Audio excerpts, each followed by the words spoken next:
అలాగే welcome to the review of the movie Eesha acted by Hebah Patel garu. రివ్యూలోకి వెళ్ళే ముందు ఒక విషయం కారణం మన ఛానల్ సబ్స్క్రైబ్ చేసుకోకపోతే ఇప్పుడే సబ్స్క్రైబ్ చేసుకోండి. పక్కనే ఉన్న బెల్ ఐకాన్ క్లిక్ చేసి ఆల్లో పెట్టుకోండి. నా ఫర్దర్స్ మిస్ అవ్వకుండా చూడొచ్చు.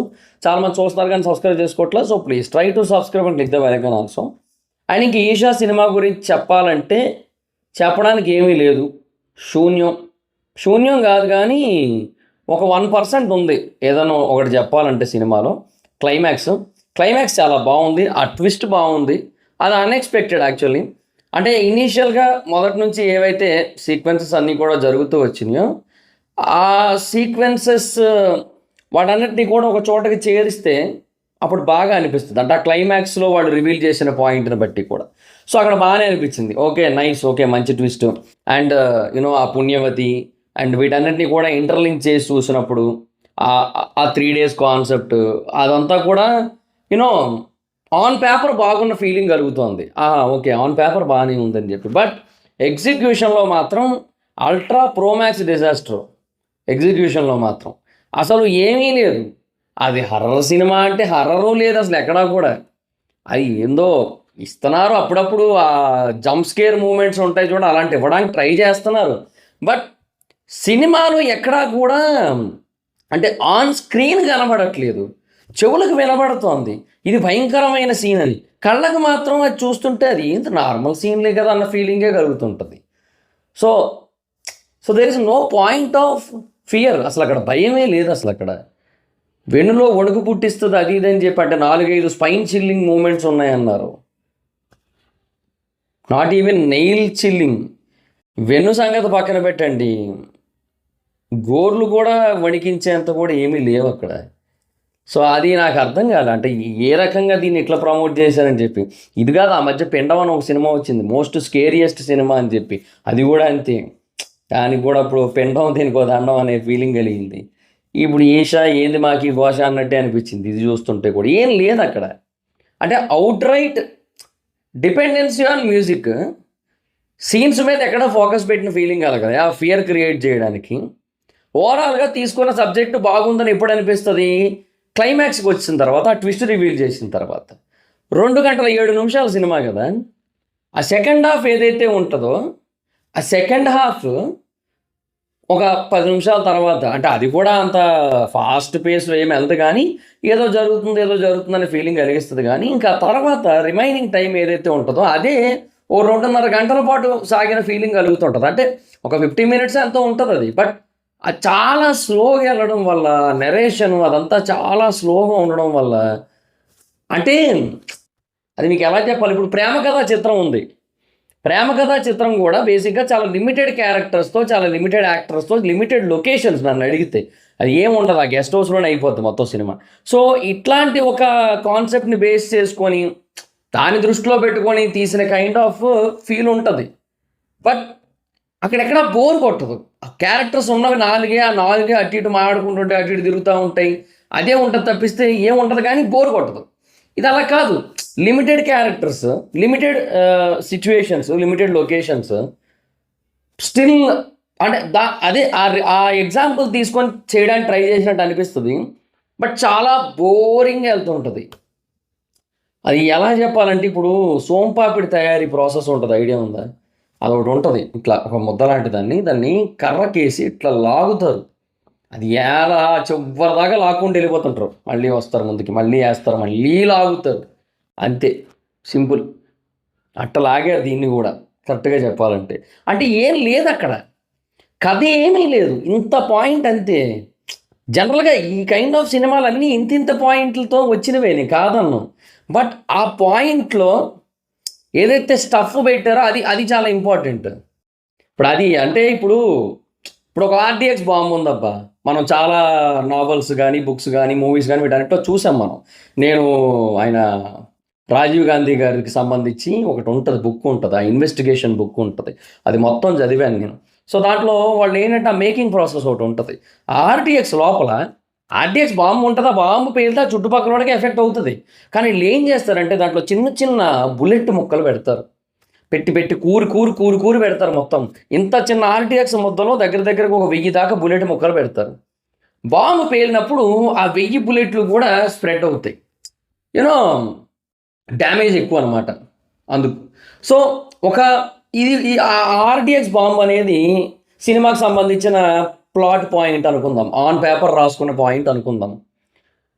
దాంట్లో ఏవైతే ఈ బుల్లెట్ ముక్కలు పెట్టారో అది సినిమాకి కావాల్సిన screenplay, narration, additional elements like commercial elements అనుకోండి, కామెడీ లాగా అదైనా పర్లేదు, వాట్ ఎవర్ ఇట్ ఈస్, అవన్నీ కూడా లోపల కూరాలి, గట్టిగా కూరాలి. సో వన్స్ థియేటర్స్లోకి వచ్చి బ్లాస్ట్ అయిన తర్వాత అందరిలోకి వెళ్ళాలి, అన్ని కంటెంట్స్ వెళ్ళాలి. సో ఇది ఏం చేశారంటే ఉట్టి ఆర్డిఎక్స్ పెట్టారు, అది కూడా ఏంది దాంట్లో చాలా వరకు మైదా పిండి మిక్స్ చేశారో లేదంటే ఏమో శనగపిండి, వరిపిండి, గోధుమ పిండి లాంటి పిండిలు మిక్స్ చేశారు ఏమో తెలియదు, కానీ అది కూడా పేలలేదు. అది జరిగింది ఇక్కడ ఓవరాల్గా. సో ఏం చెప్తాను చెప్పండి ఇంకా, అంటే ఏం ఎక్కలే అసలు, హర్రర్ ఫీలు రావట్లేదు. ఏదో మ్యూజిక్తో చెప్తున్నాం కదా, జంప్ స్కేర్ మూమెంట్స్ క్రియేట్ చేయడానికి ట్రై చేశారు, బట్ అది ఎక్కడా వర్కౌట్ కాలే. చిన్నపిల్లలు భయపడతారు, అంటే వాళ్ళకి ఆ సౌండ్ల వల్ల భయం వేసేస్తుంది ఆటోమేటిక్గా.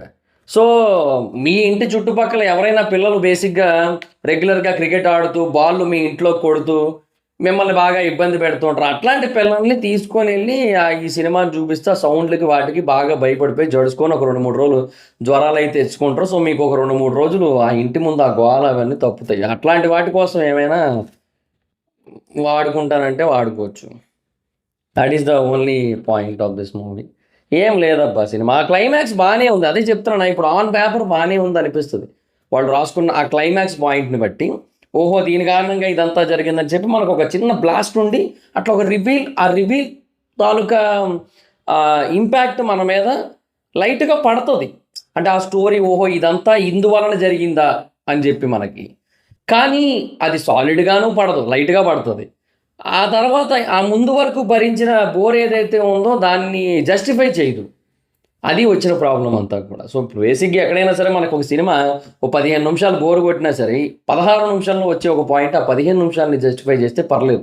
2 గంటల సినిమా, 2 గంటల 7 నిమిషాల సినిమాలో 2 గంటలు బోర్ కొట్టించి ఆ 7 నిమిషాలు కూడా ఈ 2 గంటలు ఎందుకు ఎంత బోర్ కొట్టించానంటే ఇది కారణం అని చెప్పి మనకు చెబితే ఆ 7 నిమిషాలు ఆ 2 గంటలు దానికి న్యాయం చేయలేదనేది నా అభిప్రాయం. అది అట్లా అనిపించింది ఓవరాల్గా. సో అండ్ దీనికి మళ్ళీ నో ఎండ్ అని చెప్పి పార్ట్ 2 కూడా పెట్టారు. సో ఈషా వదిలేసేయండి పార్ట్ 2 మీద ఆశ, అది మ్యాటర్. అండ్ ఈ పార్ట్ 2 అనేది కూడా ప్రతిదానికి అన్నెసెసరీ అబ్బా. ఇప్పుడు ఆర్గానిక్గా హానెస్ట్గా ఒక కథ రాసుకొని ఆ కథ పెద్దగా రాసుకొని, అంటే ఇన్ కేస్ ఆ కథ చాలా పెద్దదైతే దాన్ని ఒక 2 పార్ట్లుగా తీసినా okay, that's fine and good. But అన్నెసెసరీగా ఏమో పెద్దానికి 2 పార్ట్స్ అనే కాన్సెప్ట్ వచ్చేస్తుంది. అండ్ కొన్ని సినిమాలు ఉంటాయి, ఇప్పుడు కొన్ని సినిమాలు బేసిక్గా ఆ టైంకి చాలా బాగా అనిపిస్తాయి. సో వాటికి అట్లీస్ట్ మేబీ పార్ట్ 2 వచ్చినా okay, fine and good. But ప్రతిదానికి కూడా కరెక్ట్ కాదు. అండ్ ఇన్ఫ్యాక్ట్ ఇలాంటి సినిమాలకి ఏం చేయొచ్చు అంటే ఇనీషియల్గా సినిమాని రిలీజ్ చేసుకొని ఇది హిట్ అయితే పార్ట్ 2 అనౌన్స్ చేసుకోవచ్చు. There is a chance for that. ఇప్పుడు దురంధర్ ఉంది, దురంధర్ హానెస్ట్గా 2 పార్ట్ల సినిమా, అది తీసిందే 7 గంటలు తీసారు వాళ్ళు. సో 3.5 గంటలు first part, second part release చేసుకుంటున్నారు. That's a second story. Baahubali ఉంది, కేజీఎఫ్ ఉంది, ఇవన్నీ కూడా హానెస్ట్గా 2 పార్ట్లు, ఎందుకంటే చాలా బ్యాలెన్స్ ఉంటుంది. అండ్ కొన్ని చిన్న చిన్న మూవీస్ ఫర్ ఎగ్జాంపుల్ పొలిమేర కూడా తీసుకోండి, పొలిమేర కూడా దానికి 2 పార్ట్లో అయిపించవచ్చు, వాడు 3వ పార్ట్కి లాగారు, అది వేరే విషయం, కమర్షియల్ ఎలిమెంట్స్ని దృష్టిలో పెట్టుకొని, financial elements. But what ever it is, వాళ్ళ దగ్గర ఉన్న కథ కూడా కనీసం ఒక 2-2.5 పార్ట్లకి సరిపడా అయితే ఉంది.